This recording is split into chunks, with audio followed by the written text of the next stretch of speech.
Welcome to one style cooking. நாம் இன்றைக்கி பார்க்க போகிற ரெசிபி என்னென்னு பார்த்தீங்கன்னா ரொம்பவே சூப்பரான குடமிளகாய் முட்டை பொரியல் தாங்க பார்க்க போகிறோம். வாங்க எப்படி ஈஸியாக டேஸ்டியாக செய்யலாங்கிறத பார்க்க. வீடியோக்குள்ளே போகிறதுக்கு முன்னாடி கீழே உள்ள ரெட் கலர் சப்ஸ்கிரைப் பட்டனை கிளிக் பண்ணுங்கள். கூடவே பக்கத்தில் உள்ள பெல் ஐக்கானையும் கிளிக் பண்ணுங்கள்.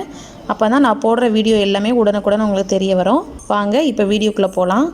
குடமிளகாய் முட்டை பொரியல் பண்ணுறதுக்கு இப்போ ஒரு கடாயில் கொஞ்சமாக ஆயில் சேர்த்துக்கோங்க. ஆயில் நல்லா சூடானதும் கொஞ்சம் கடுகு,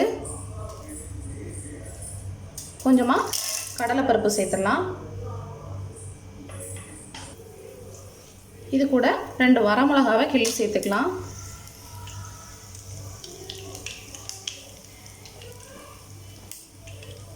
கூடவே கருவேப்பிலை, ஒரு பெரிய வெங்காயத்தை கட் பண்ணி சேர்த்துக்கோங்க. இதெல்லாம் சேர்த்து நல்லா வதக்கிக்கலாம்.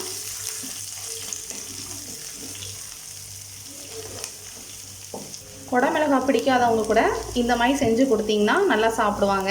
அது மட்டும் இல்லாமல் இப்போ நீங்கள் முட்டை பொடி மாஸ்லாம் பண்ணுறீங்கன்னா வெறுமனே பண்ணி கொடுக்காம இந்த மாதிரி வெஜிடபிள்ஸை ஆட் பண்ணி கொடுக்கலாம். இப்போ நல்லா இது ஓரளவுக்கு லைட்டாக வதங்கட்டும். இப்போ நம்ம இதில் ஒரு குடமிளகாய் சேர்த்துடலாம். குடமிளகாய் சேர்த்து நல்லா வதக்கிக்கோங்க. குடமிளகாய் வதங்குறதுக்கு தண்ணி எதுவுமே சேர்க்க வேண்டாம். ஸோ இந்த வெஜிடபிள் உள்ள தண்ணியே சேர்ந்து கரெக்டாக வதங்குறதுக்கு கரெக்டாக இருக்கும். ஸோ இதில் ஃப்ளேவர் பார்த்திங்கன்னா நிறைய பேருக்கு பிடிக்காது. ஸோ இந்த மெத்தடில் நீங்கள் ட்ரை பண்ணி பாருங்கள், ரொம்ப சூப்பராக இருக்கும். இப்போது இந்த குடமிளகாய் வதங்குறதுக்கு ஏற்றால கொஞ்சமாக உப்பு சேர்த்துக்கோங்க.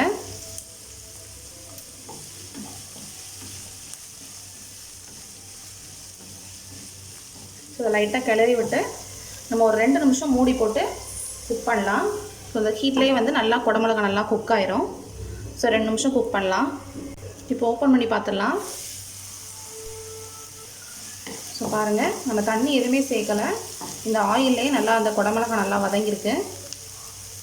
ஸோ இந்த ஸ்டேஜில் நம்ம ஒரு 1/2 டீஸ்பூன் போல் மஞ்சள் தூள் சேர்த்துடலாம்.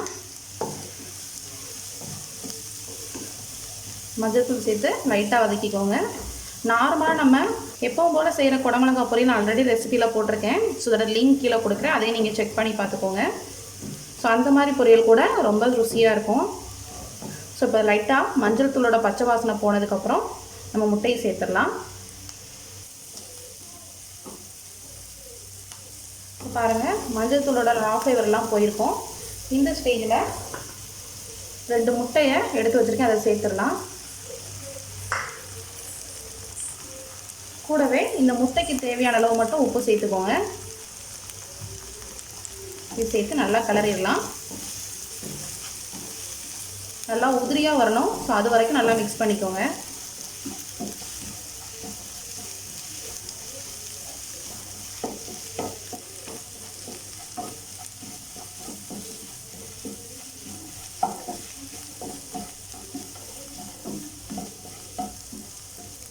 ஸோ பாருங்கள், இந்த அளவுக்கு நல்லா உதிரியாக உதுத்து விட்டுக்கோங்க. இப்போ ஃபைனலாக கொஞ்சமாக மிளகுத்தூள் சேர்த்துடலாம். ஸோ நம்ம காரத்துக்கு வேறு எதுவுமே சேர்க்கலை, பச்சை மிளகா கொஞ்சம் மிளகுத்தூள் தான் சேர்த்துருக்கோம்.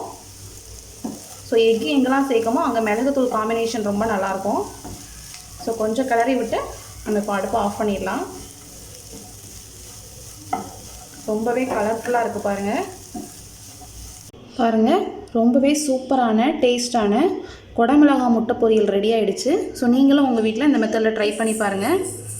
இந்த ரெசிபி பிடிச்சிருந்துச்சுன்னா நம்ம சேனலில் லைக் பண்ணுங்கள், ஷேர் பண்ணுங்கள், சப்ஸ்கிரைப் பண்ணுங்கள், மறக்காமல் கமெண்ட் பண்ணுங்கள். தேங்க்யூ.